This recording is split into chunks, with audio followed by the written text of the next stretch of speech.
Saja Cinema, an initiative towards cooperative cinema, an attempt towards collaborative creativity. साझा cinema यानी हमारा cinema, आपका cinema, हम सब का सिनेमा.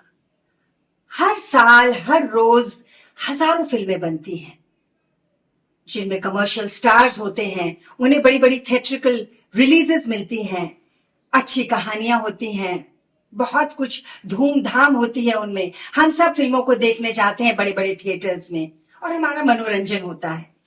लेकिन कई फिल्में ऐसी होती हैं जो हम तक पहुंच ही नहीं पाती, जो कुछ अलग होती हैं, जो कुछ कहना चाहती हैं, जो दिल को छू जाती हैं, जो मिट्टी से जुड़ी होती हैं.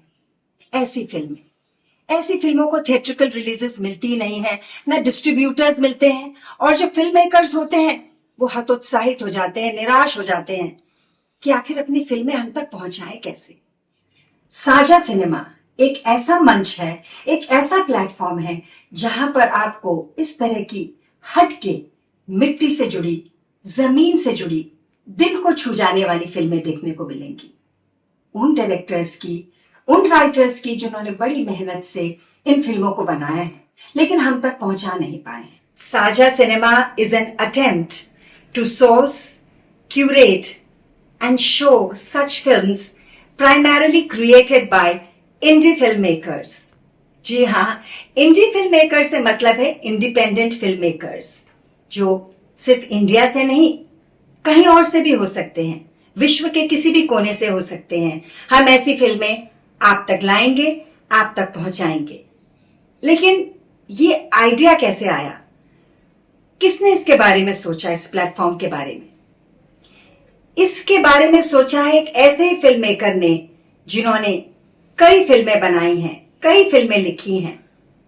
और मैं बात कर रही हूं जाने माने writer, director, producer Vinod Pande ji की. आज सुबह अजीब चीज हुई. मेरे मोबाइल पर कहीं से मेरी ही किसी चीज की, किसी छोटी कहानी की वीडियो आ गई सामने. वो देखने लगा, फिर उसे बंद किया. इसमें में दूसरी निकल आई, तीसरी निकल आई, और कुछ जुनून सा मुझ पे आ गया. और वो मैं काफ़ी लोगों से, दोस्तों से ख़ास तौर पर, और कुछ बाहरी लोगों से भी, कुछ दूसरे सोशल जो इदारे हैं जैसे फेसबुक वगैरह, ट्विटर वगैरह, शेयर करता चला गया. मैं अक्सर जब बहुत सारे वीडियो आते हैं तो कॉन्शियस हो जाता हूँ, मैंने यार क्यों भेज रहे हैं लोग इतने ज़्यादा. और मैं खुद वही करता चला गया जो थोड़ी सी मुझे जकड़ती थी चीज़, इतनी अच्छी नहीं लगती थी, पर उसकी एक वजह थी. एक तरह की धृष्टता आई मेरे अंदर, क्योंकि मैंने खुद अचानक रियलाइज किया कि कितनी तरह तरह की चीज़ें हम कर चुके हैं. और मेरी स्थिति में बहुत सारे लोग हैं. वो लोग भी हैं जिन्होंने अपना सब कुछ लगाकर अपनी अपनी फिल्में बना ली, मन से बनाई, गहराई वाली फिल्में थी, कुछ कहती थी, दिल को छूती थी. खासतौर पर 60s, 70s, 80s के सिनेमा को में जो एक इमोशन की खसूसियत होती थी उसको दर्शाती थी. खूबसूरत फिल्में थी, पर उस जमाने के स्टार्स भी आज नहीं चलते. उनमें कोई ऐसी चीज़ नहीं थी जिसको आज का कमर्शियल सिनेमा, कमर्शियल जो हमारा सेटअप है फिल्मों को देखने का, दिखाने का, वो ज़रा भी तवज्जो देता या जगह देता. और इसका खामियाजा मैं खुद भुगत चुका हूँ. मैंने अपनी 12 फिल्मों में से कम आधी फिल्में अपने पैसों से बनाई हैं. सीरियल्स भी बनाए हैं. जो फिल्में मैंने अपने पैसों से बनाई हैं ज़्यादातर वो कहीं ना कहीं अपनी जगह, अपनी ज़मीन ढूंढ पाई, पर कुछ एक ऐसी थी जो नहीं ढूंढ पाई. उन्हें रिलीज ही नहीं मिला क्योंकि there was no star face in that. Besides they were about that segment of society which is considered completely non-commercial and boring. कोई डिस्ट्रीब्यूशन सेटअप, कोई एग्जीबिशन सेटअप उनके लिए बिल्कुल जगह देने को तैयार नहीं था. वो देखने तक के लिए तैयार नहीं था कि फिल्म में कुछ है या नहीं है. साझा सिनेमा का सारा कॉन्सेप्ट हमने जब सोचा तो इसलिए सोचा कि एक ऐसा सिनेमा जिसे फिल्म मेकर ने अपने मन से, अपनी मेहनत से, अपनी जोड़े हुई राशि से बनाया, ईमानदारी से. ऐसे लोगों को कहते हैं इंडी फिल्म मेकर्स. चाहे वो भारतीय हो, चाहे विदेशी हो, जापानी हो, अमेरिकी हो, ब्रिटिश हो, इन सबको इंडी फिल्म मेकर्स कहते हैं। इंडी फिल्म मेकर्स का कोई खैर ख्वाह नहीं होता। उसका एक ही रास्ता है कि उन्हें आपस में जुड़ना पड़ेगा, कोऑपरेटिव मूवमेंट तैयार करना होगा। तो साझा सिनेमा की जो परिकल्पना मैंने की थी वो यही सोच के की थी कि नहीं मिलेंगे सिनेमाघर, ठीक है, हम अपना बनाएंगे और हमारे लिए बहुत आसान भी हो जाता है। डिजिटल वर्ल्ड में ये बहुत ही आसान हो जाता है। जब जुहू में बैठा वो शख्स उस फिल्म को देख रहा होगा तो हो सकता है टोक्यो में बैठा हुआ एक शख्स भी देख रहा हो सकता है वाशिंगटन में बैठा देख रहा हो, और देखते ही देखते लाखों करोड़ों लोग जुड़ जाते हैं क्योंकि उन्हें वो जो क्रिएटिविटी है वो पसंद है। और ये नीश होते हुए भी, नीश उन्हें कहते हैं जो अच्छी चीज को समझते हैं, समझदार व्यूअर। ये सिर्फ इस वजह से कि वो डिजिटल वर्ल्ड से एक साथ जोड़ पाते हैं, ये ब्रॉडकास्टिंग हो जाती है। ब्रॉडकास्टिंग, बहुत बड़ी कास्टिंग। हम इस मुहिम को जीतने के लिए हमने कदम उठाया कि हम जुड़ेंगे, अपने जैसे इंडी फिल्म मेकर्स को ढूंढेंगे और एक प्लेटफॉर्म तैयार करेंगे, पैरेलल प्लेटफॉर्म, ताकतवर प्लेटफॉर्म। ऐसी फिल्में होगी जो जिसकी तलाश है, जिसकी भूख है, जो खो गया है कहीं। साझा सिनेमा में आपको कई तरह की फिल्में देखने को मिलेंगी, जैसा कि मैंने पहले कहा, मिट्टी से जुड़ी आम इंसान के बारे में। इस बार जो फिल्म हम लेकर आए हैं आपके लिए, उसका नाम है द सॉइल्ड। ये एक शॉर्ट फिल्म है लेकिन बहुत ही हटके है। ऐसा सब्जेक्ट जिसके बारे में हम सोच भी नहीं सकते। दो ऐसे इंसान जो गटर साफ करते हैं, क्या चल रहा है उनके मन में, कैसी है उनकी जिंदगी, क्या सोचते हैं वो अपने बारे में, जिंदगी के बारे में। बहुत ही हार्ट टचिंग फिल्म है और इसको बड़े गहराई से, बड़ी गहरी सोच से बनाया है राइटर डायरेक्टर पवन कुमार ने। जहां तक मेरी फिल्म द सॉइल के सर्जत होने की बात है तो ये ख्याल तब आया था जब एक सुस्त दोपहरी में मैं कहीं जा रहा था, एक वीराने सड़क के किनारे जो एक गड्ढा था गंदा सा, तमाम तरह की निजात, तमाम तरह की गंदगी से भरा हुआ गड्ढा। उसके किनारे दो मजदूर बैठे थे जो आपको स्वेज साफ करने वाले दो मजदूर आपस में बात कर रहे थे बड़ी तल्लीनता से। बात का मौजू क्या था मुझे पता नहीं था, बट मैं अंदाजा लगा रहा था कि क्या बातें करते होंगे। मैंने सोचा कि क्या वो हमारी तरह मैं हूं, ये हूं, वो हूं का गर्वीला उद्बोधन करते होंगे। क्या शब्दों के छदम अहाते में हमारी तरह वो कहते होंगे कि मेरी कार जो है तुमसे ज्यादा बड़ी कार है, ज्यादा महंगी कार है, मेरा घर तुमसे ज्यादा बड़ा है। नहीं, वो ज्यादा से ज्यादा ये कहते होंगे कि तुमसे ज्यादा गुमूत मैंने झेला है। ये उनका गर्वीला उद्बोधन, ये उनके हसलात होते होंगे। और ये मानवता को कितनी शर्मसार करने वाली बात है। मुझे लगा कि इनसे एक माफीनामा तो बनता है। मन में ख्याल आया कि मैं भूतगामी यात्रा करके अतीत में जाके तमाम उन लोगों से माफी मांगू जो मेरे मन के अंदर नहीं, मन के कगार पे, बिकॉज व्यवस्था वैसी थी। इनको मलेच कहा जाता था। बताइए, मल की इच्छा रखने वाला मलेच। कौन मल से लिथड़ने की इच्छा रखता हो? ये तो थोपी गई व्यवस्था है ना। और उनकी याद कब आती है लोगों को? जब विष्ठा, मल उनके सुंदर जीवन को कलुषित करने लगती है, तब हम उनको याद करते हैं। बाकी के दिनों में हम उनको विस्मृति के सलीब पे चढ़ाए रहते हैं, कभी उनका सुध-बुध नहीं लेते।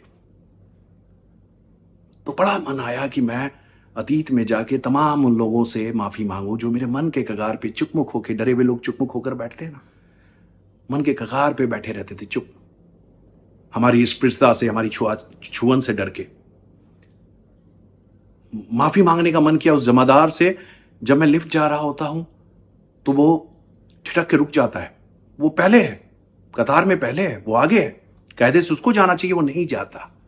क्योंकि एक अभिजात वर्ग का, एक मैं, एक रुआबी साहब जो है अब लिफ्ट से जाएंगे तो मैला लेके नहीं जा सकता, अपनी मैल से भरी हुई देह तिष्ठी लेके नहीं जा सकता, रुक जाता है। और इन सवालों, इन जो ज्यादतियाँ हुई है उसके लिए माफ़ी मैं जाके या अतीत में मांग तो नहीं सकता था। एक ज़रिया मिला ये सिनेमा, द सॉइल, जो मुझे लगा कि एक एक सच्चा माफ़ीनामा होगा। तो मैंने ये सॉइल फ़िल्म जो है उसकी संकल्पना साकार की, उसको फ़िल्म के रूप में मुजस्सम किया। और इसमें वही दो जिनको देखा था मैंने, उनकी कहानियाँ हैं। और बहुत विचारोत्तेजक फ़िल्म है। और हमारे साझा सिनेमा के मंच पर ये जल्दी ही प्रदर्शित होने जा रही है फ़िल्म। ज़रूर देखिएगा क्योंकि इसमें एक अपनी तारीफ के लिए तरसता आदमी, वही मलेच्छ, दूसरे मलेच्छ से कहता है कि अरे तुम मेरी तारीफ नहीं करते हो। हाँ, तो बोलता है करता हूं ना तारीफ। अभी कल विशेषरा से कह रहा था कि हरिया तो बहुत जब्बर है, घूम में सुअर की तरह हिल जाता है। ये तारीफ है उनकी, उन्होंने यही सीखा है तारीफ। प्रशंसा उनको कभी मिली नहीं, नाक के नीचे जाते रहे हम जैसे कुलीन लोगों के, लेकिन प्रशंसा नहीं मिली, इनायत भरी नजरें नहीं मिली तो बस उपेक्षा। तो ये एक मन के ठहरे झील पे कंकड़ मारने वाली फिल्म है जो साझा सिनेमा पे जल्दी ही प्रदर्शित होने जा रही है। आपका सहयोग अपेक्षित है। The soiled.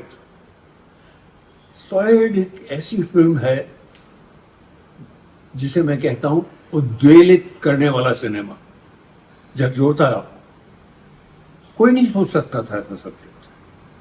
मैं दंग रह गया। ये कौन फिल्म मेकर है? एक ऐसी होल के बारे में फिल्म बना रहा है जिसके नजदीक भी जाना पसंद नहीं करते लोग। अंधेरे युक्त, दुर्गंध, बदबू,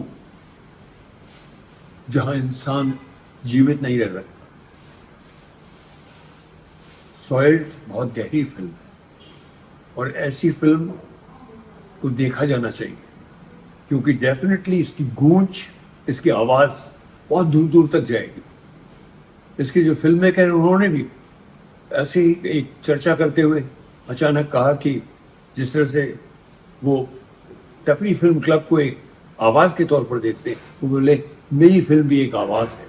और वाकई एक आवाज है, वो आवाज जो आपको जगाना चाहती है और आप जग जाएंगे। देखिए द सॉइल्ड। सवाल है कि साझा सिनेमा क्यों, या साझा सिनेमा जैसा मंच क्यों तला से हम ऐसा मंच। तो देखिए, गूंगी फिल्म को आवाज देने के लिए हम में से कई को लगता होगा कि गूंगी फिल्मों की परिपाटी तो तभी खत्म हो गई थी जब 1931 में शायद आलम आरा आई थी। हाँ, आवाज को, कुछ फिल्मों को आवाज मिली थी कुछ वक्फे के लिए, कुछ समय के लिए। उसके बाद वो आवाज फिर छीन ली गई है। निचली पांत के लोग, गरीब लोग, कमजोर लोग, चाहे वो किरदार की हैसियत से या फिल्म मेकर की हैसियत से अपनी आवाज जो है उसको फिल्मों में मुर्तमान नहीं कर पा रहे हैं। फिल्मों में उनको आविष्ट नहीं की जा रही, उनकी आवाज को जगह जगह नहीं दी जा रही है। तो ये साझा मंच जो है, साझा सिनेमा जो है, ऐसी गूंगी फिल्मों को, ऐसे इंडिपेंडेंट फिल्म मेकर्स को जो अपना मांस मज्जा, अपनी आत्मा सब झोंक कर एक फिल्म बनाते हैं और उस फिल्म में लोगों को बेदार करने का काम करते हैं, एक जमीनी फिल्म बनाते हैं। अंडर प्रिविलेज लोग, गरीब अकिंचन लोग, सताए हुए लोग, मजलूमों की कहानी कहते हैं उस फिल्म के जरिए। तो ये साझा सिनेमा आवाज देने का, आवाज का सही मतलब क्या है? क्या वो जो साउंड के रूप में हम तक पहुंच रहा है? नहीं। आवाज तब आवाज है जब वो आत्मा तक पहुंच पाए। आवाज तब आवाज है जब वो मांस तक पहुंच पाए। इसलिए एक ऐसी यांत्रिकी चाहिए, एक ऐसा सिस्टम चाहिए जहां पिछली पांत में हाशिए पे पड़े लोग भी जो है, उनकी आवाज भी जो है बुलंद हो सके। और साझा सिनेमा वही वो मंच है। तो आइए साझा सिनेमा से जुड़िए और खूबसूरत सनाया, खूबसूरत कारीगरी जो है गढ़ते चलिए। वी आर क्रिएटिंग ए सामूहिक प्लेटफॉर्म, ए कोलैबोरेटिव प्लेटफॉर्म। इसकी खूबी यह होगी कि इसमें अपनी फिल्मों को दिखाने की प्रक्रिया में हम आर्टिस्ट का, डायरेक्टर्स का, टेक्नीशियंस का एक समूह तैयार कर सकेंगे, who will then pool their resources together, even if there is hardly any money, they will be able to make film. अगर हम जुड़ के इस सामूहिक आंदोलन में लग जाएंगे तो हम बहुत कुछ कर पाएंगे. He is also the voice, and this is the voice which we are determined that it resonates, because it's not only my voice, it's the voice of so many like me, far more talented than me, but they are segregated, they are powerless. When we will enjoin each other, एक दूसरे का cinema देखेंगे, उनके जो अनुभव है उनका फायदा उठाएंगे, उनके साथ जो साथी कलाकार हैं उनको हम सपोर्ट करेंगे, उनको लेंगे भी, ये तो अपने आप में ताकत बढ़ जाएगी. It will become a movement to emulate. Sajha cinema एक पहल, एक बहुत ही नई तरह की ताकतवर कोऑपरेटिव सिनेमा की पहल. कम टू साझा सिनेमा. तो आइए साझा सिनेमा का हिस्सा बनिए. हम इनवाइट कर रहे हैं फिल्म मेकर्स को, दर्शकों को. फिल्म मेकर्स अपनी नई नई फिल्म लेकर आएंगे और दर्शकों को देखने को मिलेंगी कुछ हटके, जमीन से जुड़ी, दिल को छू जाने वाली फिल्में. Let's come together, let's be together in this movement and journey of Saja Cinema.